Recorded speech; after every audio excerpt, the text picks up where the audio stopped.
Hi, I'm Chris from airwindows, and we're starting to get into the interesting dithers that I've made.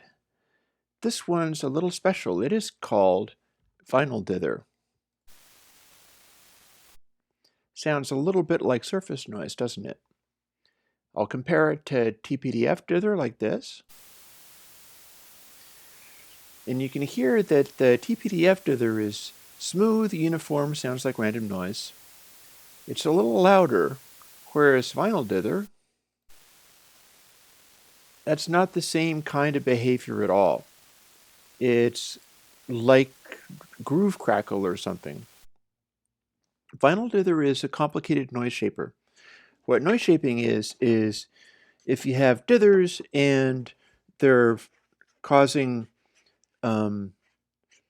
sound to... Here, let me have to demonstrate this properly. Supposing you have a signal level that is going through these digital points that it has to settle upon. You got to make it go to the one or the other. And down here, you got to make it go to the one or the other. So that random noise gets involved and makes it bounce back and forth between these, and that's what dither is. It's a way of causing you to get a sense of the output. You get a sense of this waveform through noise that is put in. Now, noise shaping means you have your point there, and it goes to that point there, unless the dither makes it go the other direction. And then you record this disparity and say, okay, we were supposed to be here, but we're actually here. So let's save up this information and remember that we're a little bit this much too far in this direction. Then when you feed that back in, you might be trying to make the waveform go up here. And noise shaping is basically about feeding the energy of the errors, the mistakes that the digital encoding made, back into the system. And VinylDither has its kind of sputtery quality because it's doing extremely high energy noise shaping. But what it ends up doing is very interesting. I'll demonstrate that now. We've got some music. Alien Kitten still. Get used to hearing it. If we've got dither, we can fade it out to silence.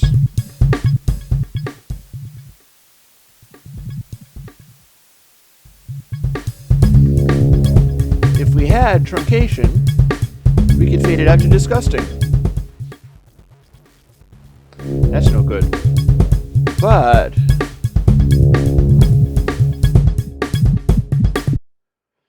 if we put on VinylDither, we've got a whole other behavior. Let me demonstrate.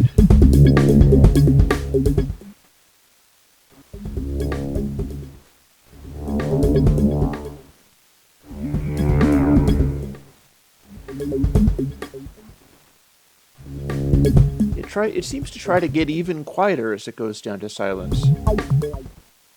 Like I can make it shut up real good that way. It is not retaining the horrible grunge sound of a truncation. It's capable of burying it fairly nicely, but it's not nearly as loud as TPDF. And there's something else going on as well.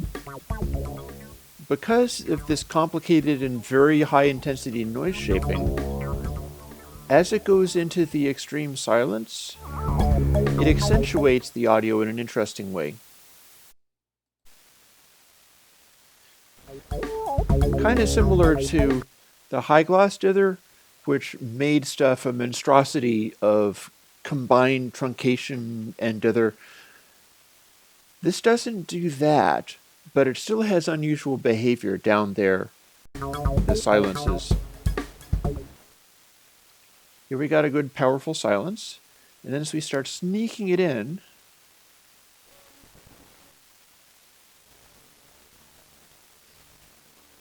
it's modulating the noise a tiny bit.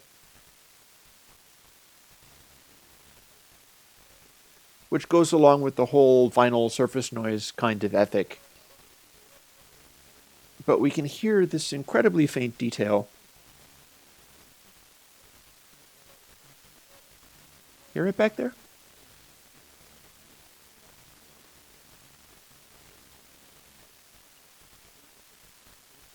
Now let's take this and switch it back over to TPDF.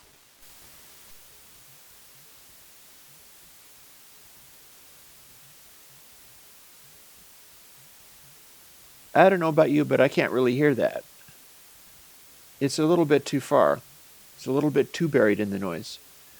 Now let me sneak it up to where you can just barely hear it in TPDF, and then I'll switch it back to vinyl again.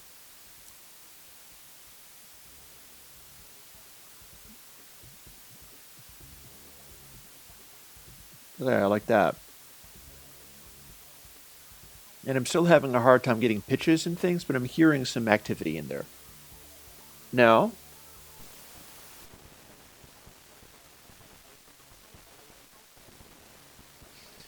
and bear in mind, if I turn off VinylDither, we'll hear what the raw sound is at the accurate volume level and without any truncation or dithering at all, like this.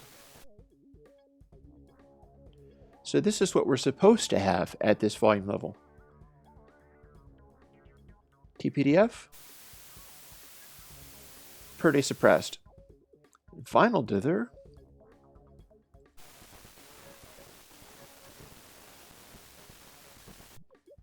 you get a sense of it at the correct level. It's not drastically boosted like it would be with the truncation effect, but it's neither is it completely suppressed. For instance, this little bit coming up over here where it goes into a bit of a breakdown. It'd be pretty well buried in TPDF, but if we turn on vinyl,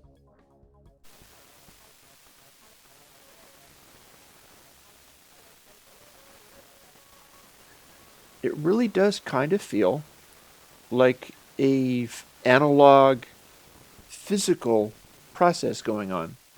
And that's why this is called VinylDither. The stuff that it does, and here I'll demonstrate some of the other levels. Let's put TPDF back. Bring it up until it's quite obvious.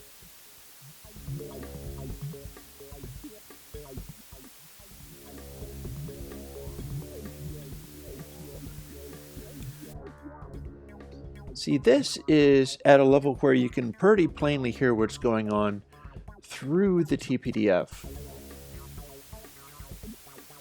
We can expect to hear this stuff and some of the detail buried in it as well.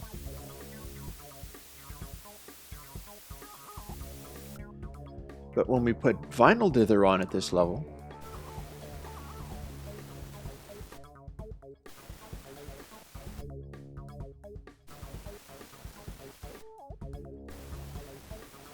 it feels kind of a lot like exactly the same sound, and all we're doing is turning on and off a kind of grungy noise source around it. Whereas if we turn on TPDF, the sheer volume of the uncorrelated noise kind of veils stuff. It's two different approaches to handling the situation. With this, we can go from full resolution to truncated and TPDF dithered. And it's definitely dropping below the noise floor. But with VinylDither,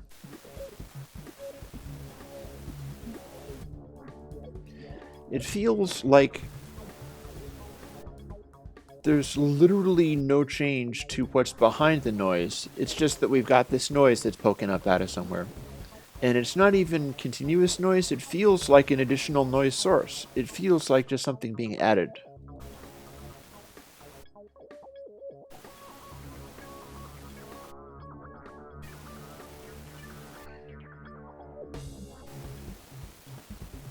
I don't feel any tonal change other than the addition and subtraction of this funky groove noise effect.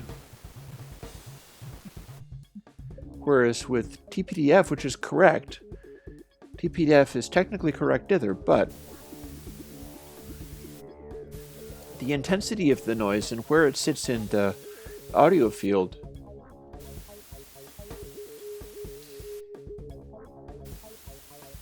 it feels as if something's happening to the behavior of the audio behind it.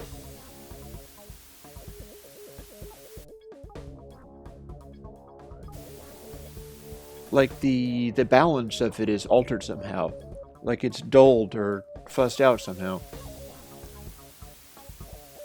We're losing a little clarity, we're losing a little focus. The attention is less on the music behind it and more on the noise of the dither in front of it. When we kick on VinylDither and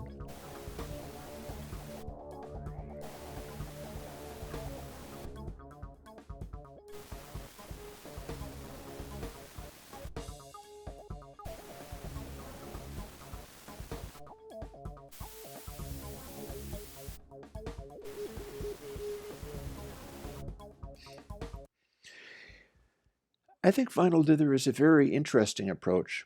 It's it started out as a dither well before 2007. Noted mastering engineer Dave Collins once said that the precursor to VinylDither was the worst thing he'd ever heard, and there was no dither nearly as bad as all that. I guess that depends upon your point of view, and it is somewhat improved from it used to be called 10.9s. And there's an interesting quality to 10.9s and then VinylDither, which is that it tracks low frequencies. Here's the deal.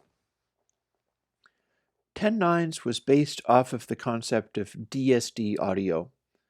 That is SACDs, Super Audio CDs. It is the way of recording digital audio using just a 1-bit sort of flickering of, 1-bit flickering of signal goes up, signal goes down, or signal goes up faster, signal goes down faster, at an extraordinarily high sample rate. The thing that happens with Super Audio CD is that it throws enormous amounts of distortion energy and noise into the high frequencies. Often it's just high frequencies that you can't really hear. It's like 50K and up. It's a complete mess up there. But the other thing that is not so well understood by that is the hang on a second.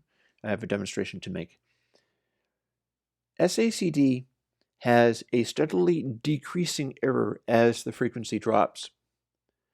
So what that means is the accuracy of SACD, which is, it's basically a statistical basis.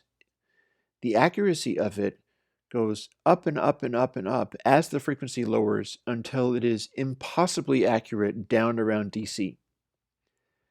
Normal digital audio doesn't do anything like this. Normal digital audio has a harder time tracking low frequencies because you get a little irregularities and truncations and stuff like that. It quickly throws you off and you don't really get this smooth sense of waveforms voltage steadily increasing in a very smooth and steady way. 10.9s was my attempt to make a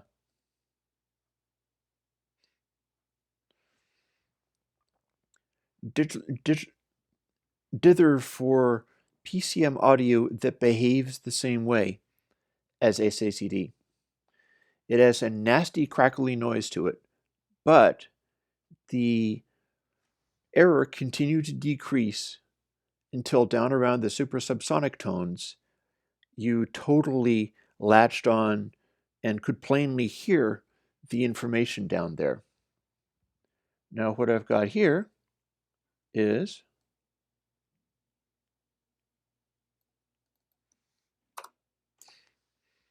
a tone. But what I can do is drop the tone down to the lowest frequency that I can get here, which is 20 Hertz. You'd better have something like subwoofers, or maybe I should make it a little bit higher. I don't know. We'll try this on 20 hertz and then see how that goes. But we got a nice low frequency tone. And then if we truncate it,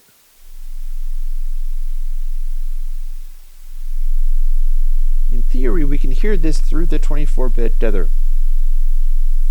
It's not appallingly loud done this way. Also note that if we do something dumb like truncation,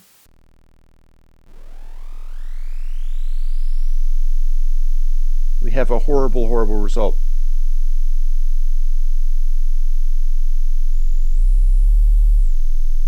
That's not a very clean sine wave, is it? That, or it's just interacting with...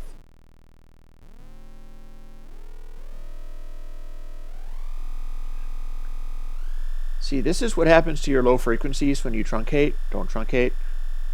But if we go to TPDF,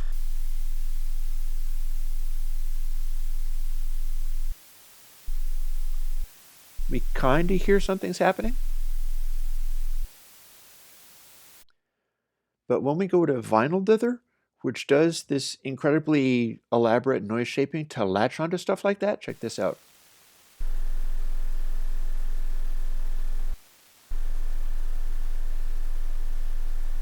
We're getting some of that groove noise stuff going on, but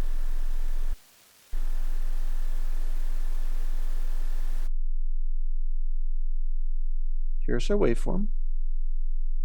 Let's bring it up a little bit. In fact, let's bring it up in frequency a little bit as well. Let's try 40, like 41 hertz. You probably can hear this, especially if you have headphones on. 20 was just really low. Now,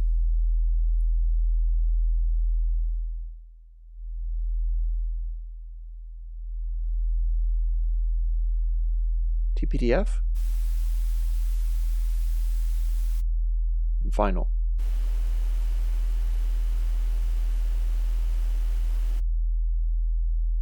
Let's make it quieter. And let's raise it up a little bit more since it's so low.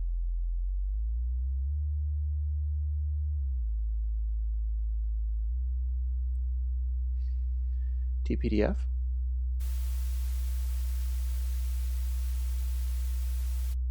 Vinyl.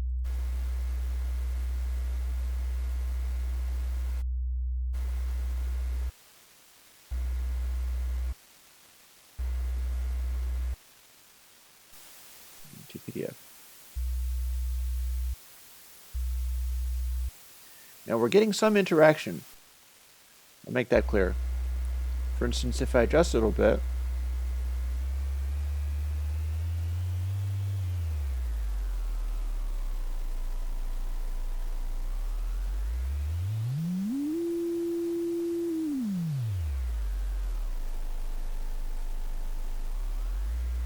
bear in mind how close to the noise floor this is. Like if we were doing truncation, we'd literally be getting this.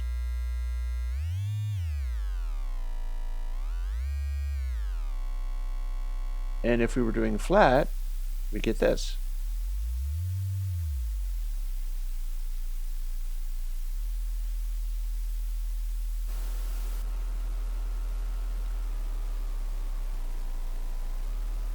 But what vinyl is doing is retaining a sense of the depth of this wave.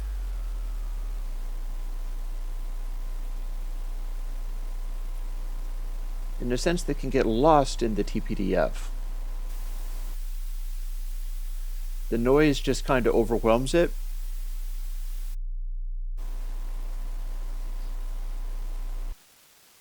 And with vinyl, we've got either silence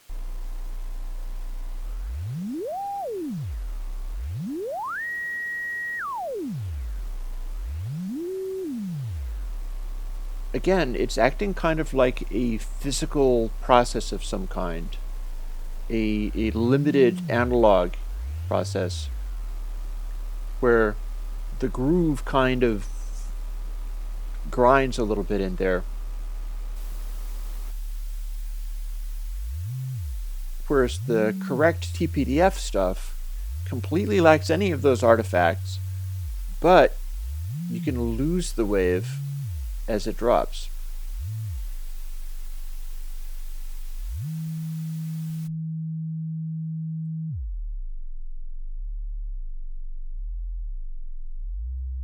And with vinyl,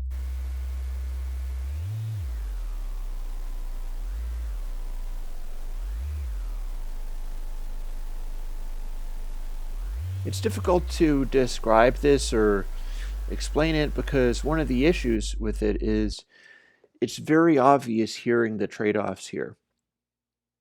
I mean, I can put music through VinylDither and you can hear what it's doing tonally and react to it as if it is, a musical effect.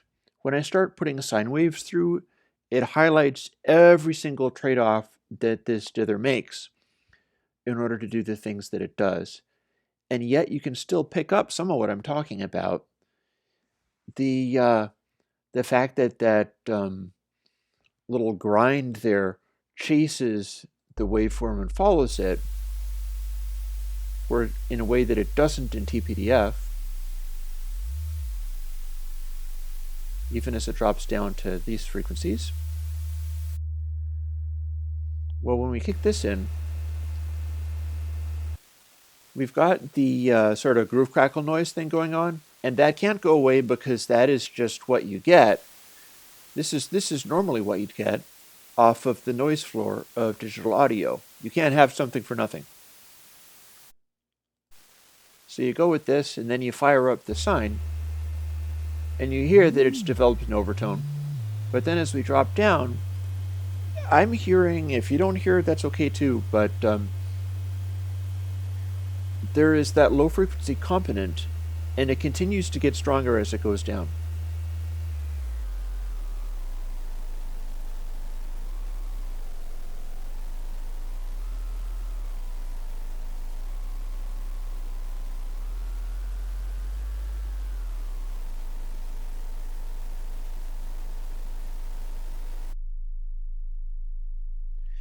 It feels like, again, with the VinylDither,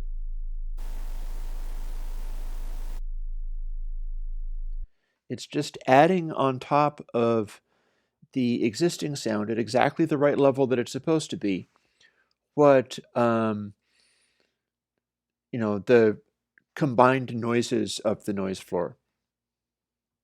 And I feel that works out fairly well. Again, we've got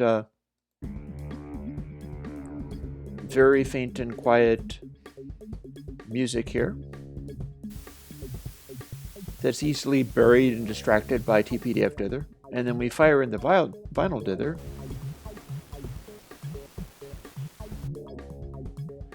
I feel that's hanging onto the tonality of the background sound buried within the noise floor more effectively than TPDF dither.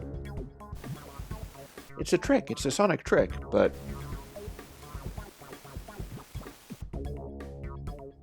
I can feel the extreme lows of the kick drum in there. I'm feeling it more with the VinylDither. With regular TPDF dither, it feels like it's getting washed out. Then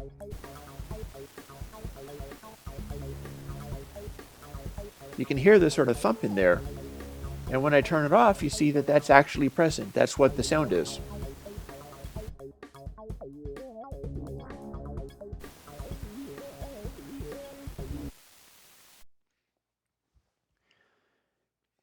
VinylDither is free. I'd like to say, oh, it's technically correct and is perfect for every kind of purpose and stuff, but that's not necessarily so. Like if you're really into incredibly quiet, super low level subsonic sine waves, maybe it's not your best thing. But if you're into reproducing the tonality of music as it drops down into those zones, and especially if you're into a kind of retro thing where if you've got to have noise, you'd rather it felt like a vinyl record than like digital dither noise. VinylDither might be your favorite thing.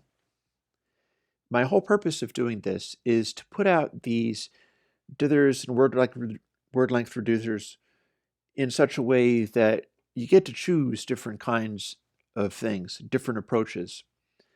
And again, a lot of these guys, they trade stuff off in different ways.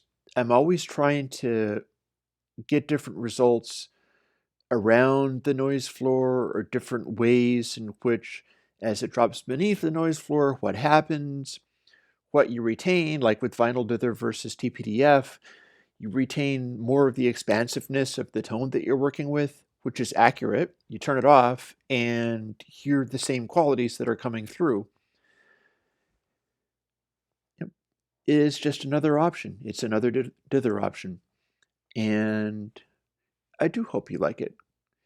It was fun making it, and it's come a long way from its Dave Collins distressing early versions. And I don't think there are any other dithers out there that consciously try to emulate DSD and SACD audio. But VinylDither does that. It is the evolution of a line of dithers that did that. Again, mostly noise shapers. It's not really that much of a dither. And as such, it has this way of hanging on to the information of super low frequencies and the body of the sound and letting it have a texture.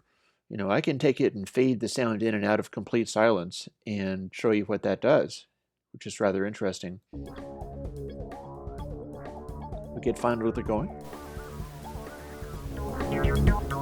And we've got a regular music with all of the subs and all the bass warmth that you could possibly want.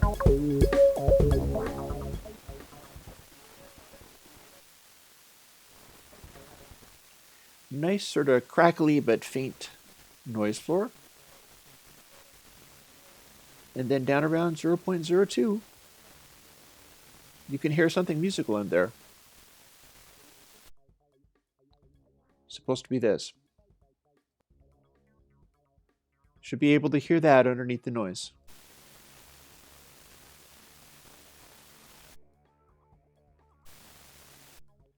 Good luck with TPDF. Just barely perceptible.